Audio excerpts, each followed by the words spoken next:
it would be a disservice to update you. So the plot thickens and the adventure just gets more adventurous. So since we last talked, Collin is extremely sick. He started with a really bad head cold. So, you know, the typical, let's just do NyQuil and DayQuil and it'll be fine. Get you ibuprofen. No. He coughs all night long, so he can't sleep.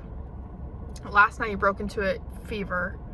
And we don't have a thermometer, so I couldn't check his temperature. So I was nervous that it was going to be like some astronomical number that would be, you know, life-threatening, which it wasn't. But, you know, I was worried. And so he couldn't really fall asleep at all. And then when we finally fall asleep, you know, I'm anxious, so I finally fall asleep. And Collin finally falls asleep because he's coughing and waking himself up, yada, yada, yada, all the things. It's 3:45 in the morning, and the fire alarm goes off. The freaking fire alarm. Okay, I hate fire alarms when you're in a hotel. That is like the scariest moment ever. And especially when it wakes you up in the middle of the night. Like, that is terrible. And since Collin's so sick, he can't hear anything. Like, he can't really hear when he talks. He doesn't know how loud he's talking and whatnot, because everything's just so, like, up in his sinuses. So I had to wake him up, poor thing. He had just fallen asleep. And I was like, babe, the fire alarm's going off. So we jump out of bed, we get our clothes on, and we walk out. No one has moved a muscle. No one is evacuating their rooms. No one is even looking to see what's going on. Everything was just dead silent still. Like, no movement whatsoever. So we're in the lobby, and I think a lady that works there a lady that works the front desk lives here. And so she's like, I'm so sorry about this, y'all. I don't see any smoke. But it automatically calls the fire department, so they'll come here and check it all out. I'm hoping it's just the sprinkler system, because this has happened before, and it was just the sprinkler system set it off. We're like, okay. So we come out to the car. It's raining, pouring rain, and we sit here for probably 15 minutes. The fire department shows up. Still, no one's evacuated, which, even if there's not a fire, I was always taught, like, evacuate, you know, like, duh, just because obviously something sparked it, so just to be safe rather than sorry, evacuate. No one evacuated. So after about 15 minutes, Collin's like, hey, well, I guess let's just go back in. But the alarm was still going off, so I was a little hesitant to go back in. Anyways, we head back in. We get all the way to our door, and I am putting the key in our door. All of a sudden, the fire department yells at us and says, hey, the fire alarm is going off for a reason. Can you please evacuate the building? And I was so confused. Like, obviously, I can evacuate. That's totally fine. But no one else was evacuating. So I don't know why he was yelling at us. So we evacuate once again. And still, no one else evacuates. They're, like, opening up doors and saying, Springdale Fire Department.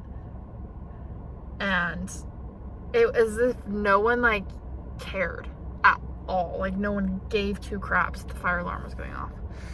So we got back to bed about 4:30, and Collin had to wake up at 6:30 for work. And when Collin wakes up, he is just drenched in sweat. And he sounds horrible. He feels horrible. So I make him call in, and I'm like, you're calling in sick. I don't care. Like, you can't just keep going to work sick, because it's not going to get better. It's just going to make it worse. They had the audacity to say, I'm so sorry, man, but 2 other technicians have already called in sick. I'm sorry, what? So you're making him go to work even though he's literally dying? Okay, that's dramatic, but I was baffled that they were still like, sorry. So they were nice, and they let him sleep in a little bit longer and start work a little bit later. So he started work at like 11.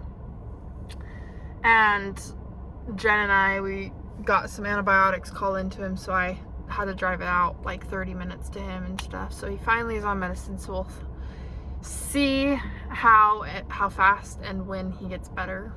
Fingers crossed that he just feels better tonight and that he can sleep tonight and not cough and wake himself up. And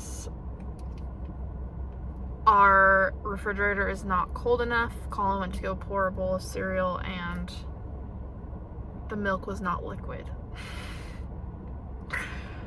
So we are just out here thriving, folks. Just absolutely thriving. Baking it till we make it. You know what? We've got 5 more nights here, and then hopefully we're in that nice Airbnb. I had a virtual tour with someone for an apartment that I really, really wanted in West Virginia, and it was so perfect. Like, it was absolutely perfect. Perfect price point, perfect amount of bedrooms, and like, it was clean, it was new, it was amazing. And then the lady after the tour tells me, I'm so sorry, but someone else was super interested, and so they filled out the application yesterday, so I just have to see if that's approved, and if that's approved, then you can't apply for this. I'm sorry, what? Help a girl out. Like, so I'm bummed about that. I hate trying to find houses when I'm not there. And I also don't want to pay, because there's another townhome that's really cute, but I don't want to pay the price that they are. Because it's not that great of a location. It's right on a highway. And I don't want my backyard to be a highway.